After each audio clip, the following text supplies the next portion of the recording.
नमस्कार। आज हम स्वागत करते हैं हमारे न्यूज चैनल पे हमारे वरिष्ठ संवाददाता रवि कुमार जी को। तो इनसे मैं अभी कोरोना वायरस के संबंध में कुछ अपडेट्स लेना चाहूँगा। पूरे देश दुनिया में इस वायरस को लेके क्या हलचल मच रही है, कितनी मौतें हुई हैं, कितने संक्रमण फैले हैं। तो रवि कुमार जी, आप कृपया बताने का प्रयास कीजिए। धन्यवाद ऋषभ जी इस चैनल में मुझे बुलाने का। तो ये जो आप देख रहे हैं कि जिस तरीके से ये पूरे विश्व में संक्रमण फैल चुका है, अभी चाइना ने तो बहुत हद तक कंट्रोल कर लिया है, लेकिन इटली जिनका हाल बहुत ही खराब है।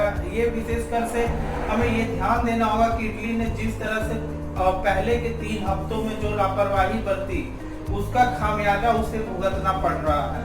तो हमें एज ए इंडियन गवर्नमेंट को ये करना चाहिए कि ये जो तीसरे से चौथे वीक का जो ट्रांजिशन है, उसे अच्छे से कंट्रोल करना है। हमें और देशों की गलतियों से सीखना है और इस चीज का ध्यान रखना है कि ये तीसरे स्टेज तक नहीं पहुंचे ये संक्रमण।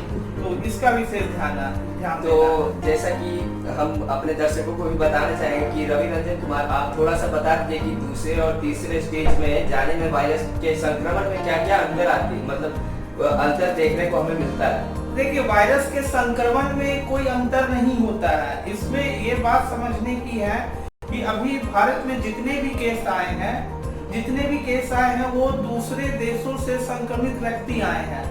इसका मतलब ये है कि ये दूसरे स्टेज को हम बोलते हैं, जो दूसरा स्टेज ये। तीसरे स्टेज में क्या होता है कि ये लोकल जो कम्युनिटी है, उसके थ्रू वायरस एक दूसरे से ट्रांसमिट होने लगता है। इसका किसी भी दूसरे क्षेत्र के लोगों से कोई मतलब नहीं होता है। तो जब ये सबसे और ये जो ग्रोथ होता है, अभी जो ग्रोथ है वो स्टेट है, लेकिन जब ये तीसरे स्टेज पे पहुंचेगा तो ये एक्सपोनेंशियल ग्रोथ होगा, वायरस का एक्सपोनेंशियल ग्रोथ होगा। मैं ये यहाँ पे आपको बताना चाहूंगा कि इटली में 3 वीक तक, तीसरे सप्ताह तक सिर्फ 900 केस थे, और जब वो चौथे वीक में उनका केस 15,000 हो गया। तो ये जो 300% का जो इजाफा है वो तीसरे से चौथे, और ये चीज हमने 5 से 6 देशों में, Norway, Switzerland, USA and Japan, इन सबों में हमने देखा है। तो ये बहुत ही जरूरी है कि हम तीसरे स्टेज में इस संक्रमण को नहीं पहुंचने दें। तो रवि कुमार जी, आपसे मेरा अगला सवाल यह है कि आप लोगों को किस तरह से जागरूक करना चाहिए कि वो कोरोना वायरस से बचे, और मतलब क्या उपाय करें ताकि वो कोरोना वायरस से संक्रमित होने से बचें। देखिए, इसमें सबसे अभी तक जैसा सब हम सारे दर्शकों को पता है कि अभी तक जो ये संक्रमण है उसका कोई टीका और कोई वैक्सीनेशन तो अभी तक बना है नहीं। तो प्रिवेंशन सबसे बड़ा उपाय है। इसमें जो चीजें हैं वो बहुत ही छोटी छोटी, सोशल डिस्टेंसिंग जो आप सुन रहे हैं, वो जब भी 1 मीटर की दूरी बनाए रखें।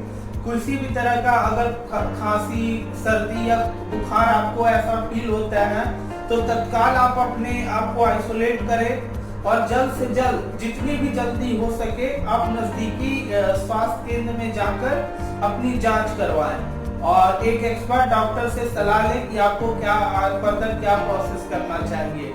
और हाइजीन का मेंटेन, बार हर आधे घंटे में आपको हाथ को धुलना चाहिए, और ये ध्यान देना चाहिए कि अपने हाथों को अपने चेहरे के पास ना ले जाए। ये थोड़ा एक हैबिट डेवलप करना चाहिए, इस बात का ध्यान रखना चाहिए। पहले के 2-3 दिन अगर आप प्रैक्टिस करेंगे तो उसके बाद ये कंट्रोल हो सकता है। इस चीज से, इस आदत को आपको चेंज करना होगा। तो जैसा कि आपने टर्म सोशल डिस्टेंसिंग का यूज किया है, तो क्या सोशल डिस्टेंसिंग हमें इस कोरोना वायरस के संक्रमण के समय में हमें अपने घर में भी किसी तरह के पूजा या फिर किसी तरह के फंक्शन का आयोजन करने से बचना चाहिए? नहीं, अभी तो मैं ये सलाह दूंगा कि किसी भी तरह का फंक्शन करना अभी इतना जरूरी नहीं हो तो फंक्शन ना ही करें, क्योंकि इस संक्रमण का सबसे बड़ा बात है कि 2-3 दिनों तक आपको पता ही नहीं होता है। जो लक्षण है वो 3-4 दिनों के बाद सामने आता है। तो अगर संक्रमण हो चुका है और वो पहले दूसरे दिन है, और अगर आपने किसी से इंटरेक्ट किया, सर्दी, खांसी, और जो ड्रॉपलेट्स बाहर आते हैं खांसने के बाद, अगर वो टच कर दिया, तो इस तरह से ये वायरस फैल सकता है। तो सतर्क रहने की जरूरत है, पैनिक करने की जरूरत नहीं है। इसमें जो मोर्टेलिटी रेट है वो इतना ज्यादा नहीं है। जो 60 वर्ष से ज्यादा की उम्र के लोग हैं उन्हें ज्यादा मुश्किलों का सामना करना पड़ता है, या डायबिटीज, हाई ब्लड प्रेशर, या पहले से टीबी के मरीज, इस तरह के मरीज जो तो उन्हें ज्यादा परेशानी है।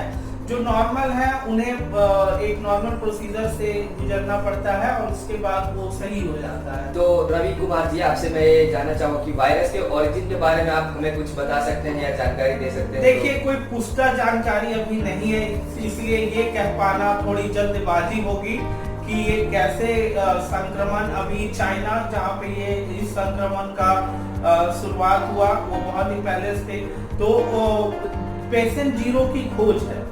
मतलब किसी भी टीके को बनाने के लिए या किसी भी संक्रमण के बचाने के लिए सबसे महत्वपूर्ण होता है पेशेंट जीरो, जहां से संक्रमण स्टार्ट हुआ।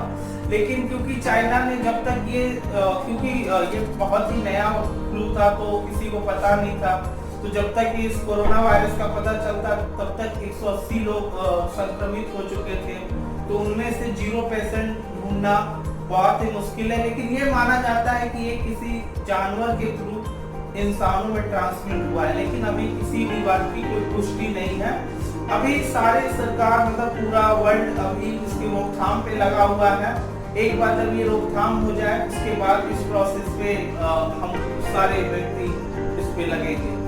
तो रवि जी, मैं आपसे जानना चाहूंगा कि जैसे लोगों का कहना ये भी है कि कहीं चाइना ने कुछ गड़बड़ किया और इससे ये फिर वायरस खुद से पैदा हुआ है, कि वायरस खुद से पैदा नहीं हुआ है, इसे केमिकल के द्वारा पैदा किया गया है। तो इसके बारे में आप क्या बताना चाहेंगे? देखिए, ये एक बहुत ही पॉलिटिकल मुद्दा है जिसके बारे में अभी कुछ बोल पाना मुश्किल है। मैं तो एक विशेषज्ञ के तौर पे एक सलाह दे सकता हूँ, लेकिन अभी तक किसी बात की पुष्टि नहीं हुई है कि इस वायरस का ओरिजिन कहाँ से हुआ। तो ये बोल पाना बहुत ही अर्ली स्टेज में है। ये बोल पाना बहुत मुश्किल है कि वायरस कैसे फैला, कहाँ से